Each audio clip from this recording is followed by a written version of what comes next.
But then I made my first mistake and I bought a duplex in Denver, Colorado, fixed it up, and thought I was just all fat and sassy. And then, just like your guy, my accountant said, Dave, you're writing a check for 30 grand for this. I said, no. And that's when I realized that every real estate investor has a silent partner named Uncle Sam. And if you're not careful, Uncle Sam's going to do better than you are.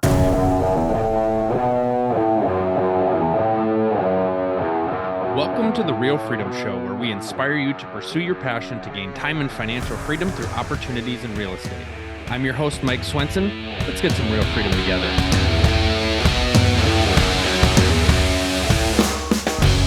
Hello, everybody. Welcome to Real Freedom, talking about building time and financial freedom through opportunities in real estate. And if you invest in real estate long enough, eventually Uncle Sam's going to want to come talk to you and talk about these profits that you're making on income and capital gains. And so for those that haven't invested or those that are kind of just getting started in their journey, a very popular topic to talk about is a 1031 exchange. And we have one of the experts on our show today, Dave Foster. So Dave is the author of Lifetime Tax-Free Wealth, The Real Estate Investor's Guide to the 1031 Exchange. You are a qualified intermediary, which we'll talk for those people that are like, what is a qualified intermediary? We'll cover what that is. And then also just talk about your story and how people can utilize a 1031 exchange to hopefully help them keep more money in their pockets long-term by investing in real estate. So Dave, we're so excited to have you on the show. Thank you for being on. Hey, it's awesome to be here. It's kind of interesting. I love the title of your podcast because ultimately, at the end of the day, whether it's real estate investing or working the chain gang or whatever it is that you do, at the end of the day, the commodity that we're all looking for is freedom and how to maximize time. Fortunately for us, we discovered early on that real estate was the way to do that. But unlike you, I'm a little more unwilling to admit that I'm going to have to pay tax one day. So I fight that every day, and it's a good fight. Well, and for people that I talk to, I actually just talked with a guy a week or two ago who does flipping of properties, and he had some construction background. He says, hey, I've done a couple flips. This is a very popular story of people that think flipping is a great way to get started, which it can be. But he said, you know what? I realized after I sold my first property or two or three that, gosh darn it, I had a lot of capital gains taxes.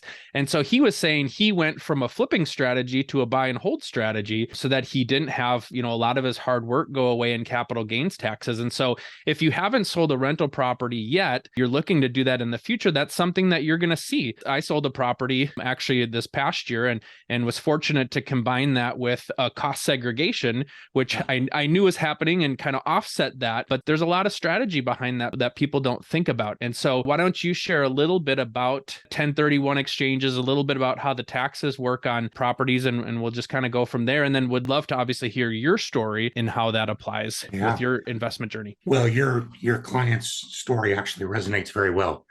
That was the first mistake I ever made. And all of my clients over the last 30 years have been reaping the benefits of my mistake. I did the same exact thing. My wife and I, and actually you'll appreciate this being a Vikings fan and a Minnesota guy. My wife was a Minnesota city girl. I'm a Kansas farm boy. We met in Denver, Colorado. So the one common thing you don't see in any of that picture is ocean. But somehow we decided that we wanted to get off the corporate train and we wanted to go buy a sailboat and live on it and raise our kids. We had just had our first child and it was a life changer. We really wanted to maximize the time. And so I don't know if it was just a moment of insanity or what. We said, let's go buy a sailboat and sail away. Now, how could we do that? Like so many people over the last couple of decades, we said, gosh, let's start doing real estate. We can do that on the side. We can do it at our own time. We can build a portfolio. We'll be able to buy a sailboat and sail away. But then I made my first mistake. And I bought a duplex in Denver, Colorado, fixed it up, and thought I was just all fat and sassy. And then just like your guy, my accountant said, Dave, you're writing a check for 30 grand for this. I said, no. And that's when I realized that every real estate investor has a silent partner named Uncle Sam. And if you're not careful, Uncle Sam's going to do better than you are. Now, let's fast forward to today. What if I wouldn't have had to have paid that $30,000 30 years ago? When you compound your interest and you take it out there, I would literally have had the benefit of that $30,000 making a 10% profit, $3,000 a year times 30 years compounded. That's almost $200,000 that I lost in one transaction because I didn't know about the 1031 exchange. And because that kind of thing just ticks me off, and because I'm an accountant by degree, I started looking for ways to get that back. And what I found was the 1031 exchange, which in a nutshell allows real estate investors to sell investment real estate, not fix and flips, but to sell real estate that they hold for investment, and then to go buy new investment real estate. And in the middle, you don't have to pay the tax. The tax gets deferred, and you get to use it to go buy another property. Yeah, 1996, what could that $30,000 have bought? Very easily, $150,000 duplex again. Mm-hmm. And what's a $150,000 duplex in Denver worth these days? So that's what was left on the table. But as soon as we discovered that, we went from feeling hopeless to saying, wait a minute, if we do this right, we'll be able to keep our schedule. We'll be able to get the sailboat. We'll be able to live off our earnings and everything worked. And sure enough, 10 years later to the day, we had moved our portfolio from Denver, Colorado to Stamford, Connecticut to Cape Coral, Florida, and ended up buying a sailboat, 53-foot sailboat with tax-free dollars. Because at every place we lived, we also converted one of our investment properties into our primary residence. So we got to take that money tax-free. And the rest of it was tax deferred. And that's what bought us a portfolio of investment properties and some land and things. And we lived off of that and my private clients while we cruised on the sailboat for 10 years, raising our 4 children. So Now, aside from the first mistake, we've done okay. now I'm curious, how much of that evolved over time or developed? I'm assuming you just kind of thought one step ahead, or did you think through this? Okay, here's what our end game is, and here's what we're looking to do. Let's think I'm a 25-year-old person listening to this episode, like, well, I don't even know what I'm going to do next year, let alone think through to, okay, I'm going to go buy a sailboat 20 years from now or 15 years from now. So how did you develop that plan, or how did it kind of evolve over time? By that time, we weren't just young newbies. We were still relatively young, but we had waited a while to have kids.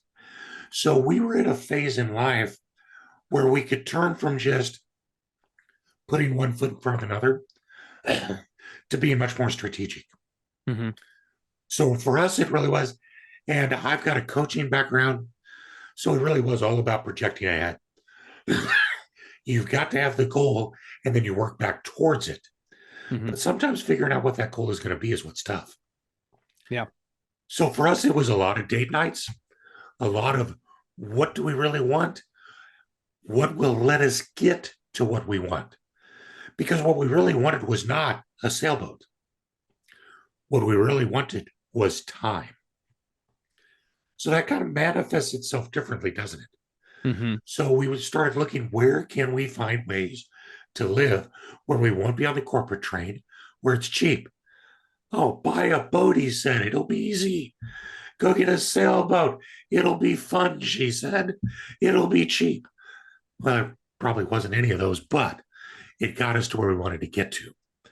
Mm-hmm. And so from there, we then also, and this is where every investor can work right now, and that is You can't do something that the market doesn't want you to do.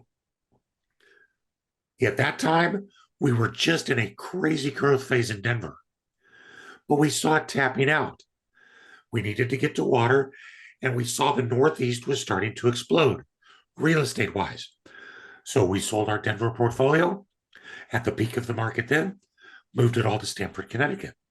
So we were watching the market, and you can't time the market, but you can sure predict where it's going to go.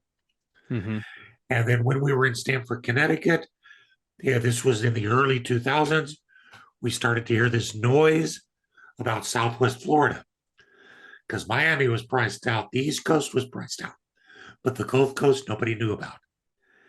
And so we said, my gosh, that's it. It's warm water. We could get a house with a sailboat dock. Let's go. So we did the 1031 exchanges into that. Now, at each point, it took us a couple of years because we had to develop the portfolio where we were at. Then we had to do the 1031 exchange to sell those properties and buy ahead. But in every case, it was watching what the market was telling us. And they're just reacting to that. Yep. So go focused, see what the market's telling you. And doesn't matter if it's one step or it doesn't. You'll get where you want to get to. Now, for people wondering, just real quick, going over some of the nuances, because there is guidelines around this, right? You can't do it willy-nilly however you want. And so there's rules around selling a property, identifying properties and how that works, and even the handling of the money, which gets back to you being an intermediary. So talk about the logistics of the 1031 exchange itself and kind of some of those guidelines for folks that are curious to learn more about it. So if you go back 100 years to when it started, it's one of the original parts of the tax code. And it was designed to allow young farmers who were trying to grow the agribusiness industry in America. But if they sold their farm to go buy a bigger farm, they many times could not do it because of the taxes. Well, that didn't just keep them from growing, that kept entry-level farmers from buying the smaller farms, and it was stagnating the industry. So that's when Congress put Section 1031 in the code, which allowed people to sell investment real estate and buy new investment real estate. Now, fast forward to like 1980, and all of a sudden there was a bright guy named Starker who said, wait a minute, if this was good for farmers and industrialists, it should be good for me. But he did it his own way.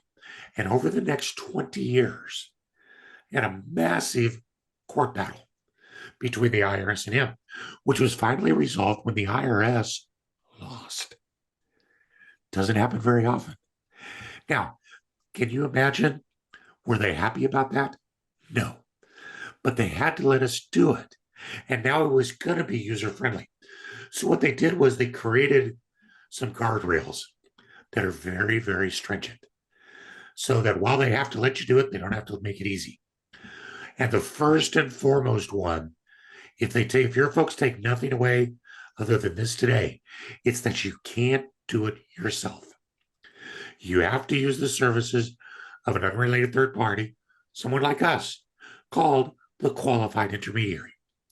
And our job is to document the exchange and to hold the proceeds in between the sale and the purchase. Now, it's always going to start with the sale of a piece of property, and your proceeds go to the intermediary, and you start shopping. From that date, you only have 45 more days to identify your potential replacement. So right there, people start to panic a little bit, right? That's not very long. But you can go into contract for that property anytime you want, even before your old property closes.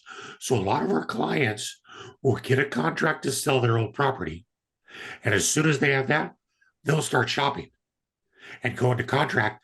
And that does a couple of things. First of all, it mitigates that risk of the 45 days. But also, it bunches up so that the closing of your sale is followed more closely by the closing of your purchase. So you have fewer days without income. And that can become a big deal.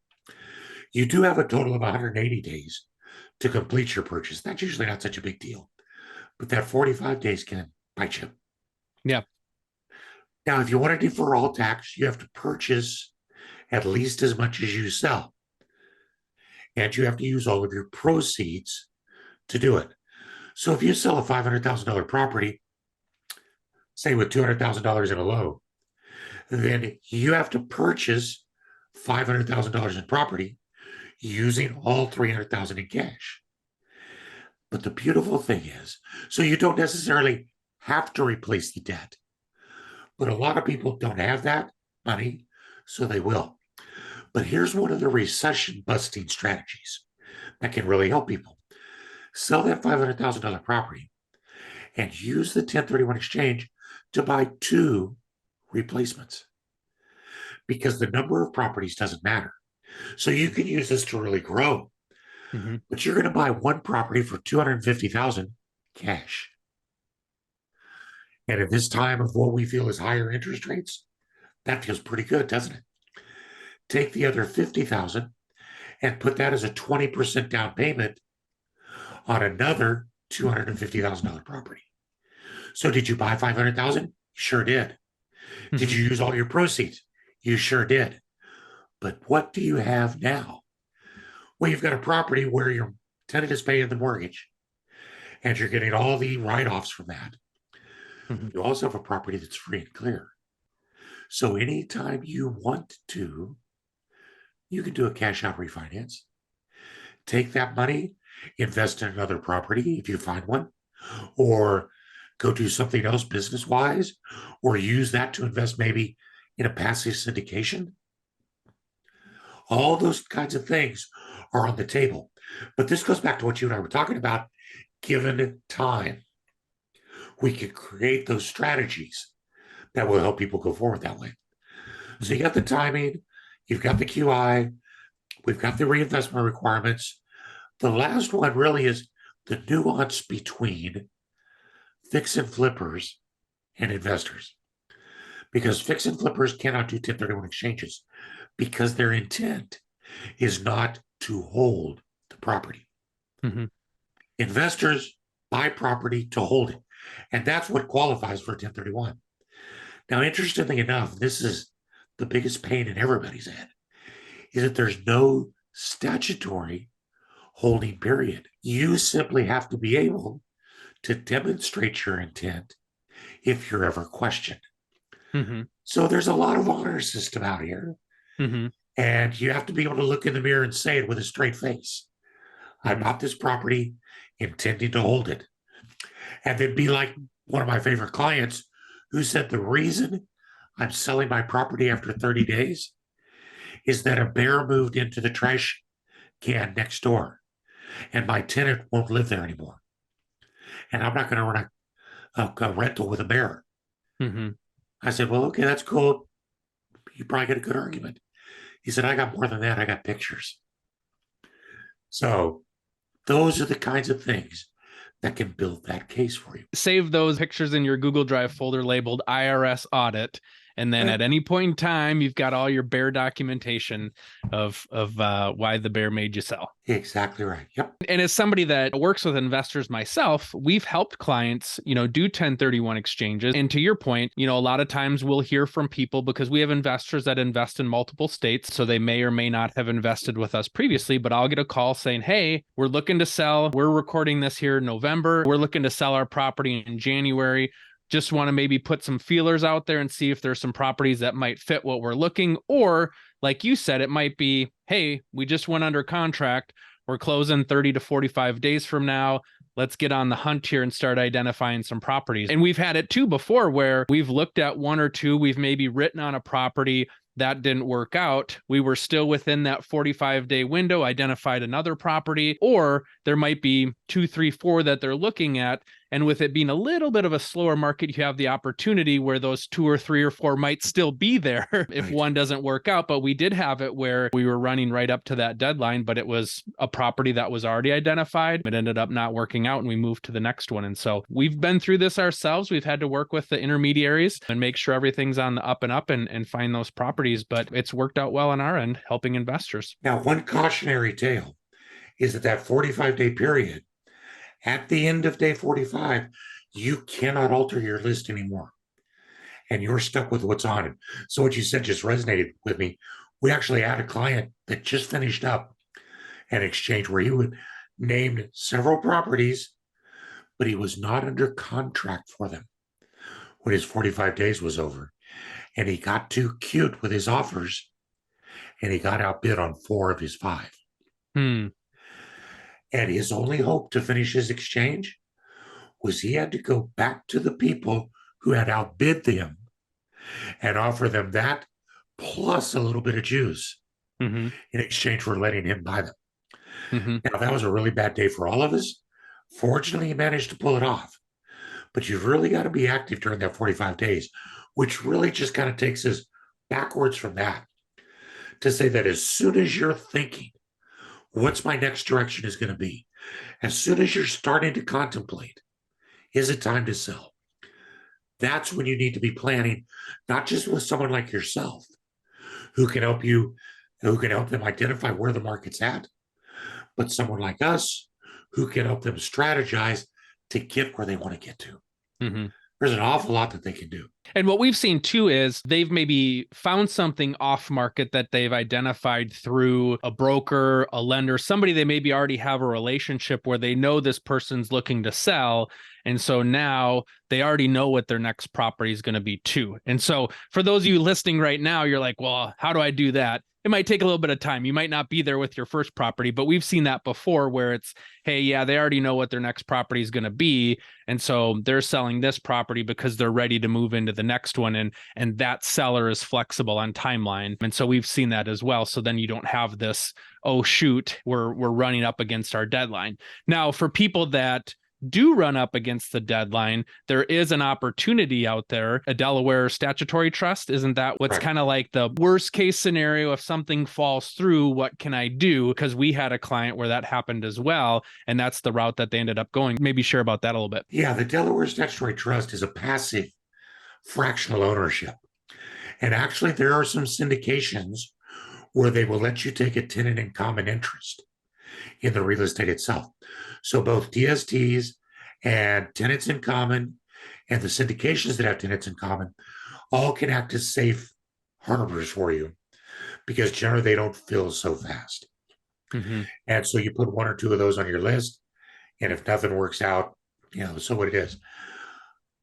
What I think people would be really well served to remember is, again, go back to the market and look at where it's at, because there's a poison pill with 1031 investing, which is that the absolute best time to start a 1031 exchange is selling your property in an up market. What's the worst time to finish an exchange? Mm-hmm. In an up seller's market. But that's where you're going to be stuck because of the 45, 180 days. By the same token, though, as we've started to see things stagnate slightly, the best time to buy a property to complete your 1031 is the worst time to try to sell it. Mm-hmm. A buyer's market.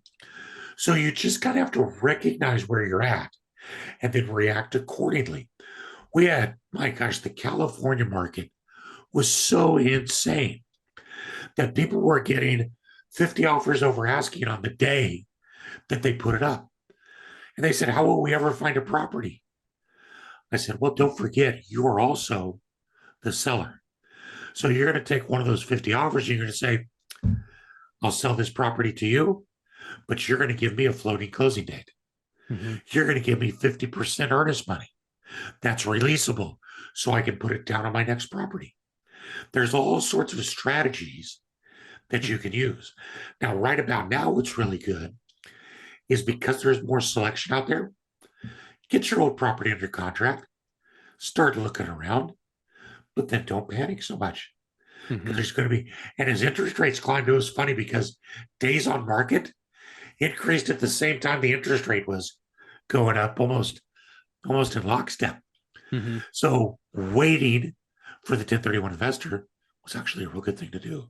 I would encourage people that this is a longer term strategy. There's a little bit of planning and thought that goes into this. And like you said, identifying the markets and those kind of slivers within the market, sub-markets within the market, to identify where those pockets are that are going to give you the best opportunity to succeed moving forward. So, I mean, there's so much more that we can cover here. Obviously, we're just kind of scratching the surface, but great to hear some of the nuts and bolts and to hear, in your case, how you were able to apply this to really benefit you long term. Real estate agents, are you tired of letting the busyness of life get in your way from achieving your real estate investing goals? I'm super excited to announce we've created the Real Freedom Investor Agent Tribe. It's a place for you to come, get educated, and network with others so that you can make sure that you're hitting your real estate investment goals. So find out more on our website, realfreedom.com. Click on the store link. We've got a membership, we've got a mastermind group, and some private coaching as well. Check it out. I've priced it super low. The goal is to get you in, not have price be a determining factor to keep you from your goals. So come check it out, schedule a call with me, and we're happy to see where your real estate journey is going to take you. For people that want to learn more about you, being a qualified intermediary, how you can help people, how can they reach out to you? Absolutely. We've created an entire web presence that's based on the idea that the IRS isn't going to teach you, so we will. The1031investor.com. There's a 47-part YouTube series. There's calculators. There's opportunities to interact with us. Everything that you'll need to become the best educated kid in the room. And then if you feel like it, go to Amazon and order up our book, Lifetime Tax-Free Wealth, The 1031 Investor's Guide to the 1031 Exchange. Well, thank you, Dave, for coming on and sharing with us your wisdom. Really appreciate it. And it's cool to hear your story and see how you were able to apply this. This is your life's mission, being the 1031 exchange person helping others. And so obviously you're going to do a good job applying it yourself. For anybody listening right now, please reach out. It's good to ask questions. Be curious, be open-minded. I always encourage people to reach out to vendors like this with just open-ended questions, curious questions. Like, hey, here's where I'm at. Here's what I'm looking to do. What do I need to think about? Because you may not be ready to buy that property today. You may not be ready to sell that property today, but it's good to know if I think about it now, I can avoid your, $30,000 mistake, which turned into a $200,000 mistake. Now you've made that up over time, but you want to save the next person from doing that too. So thank you, Dave, for coming on and sharing with us.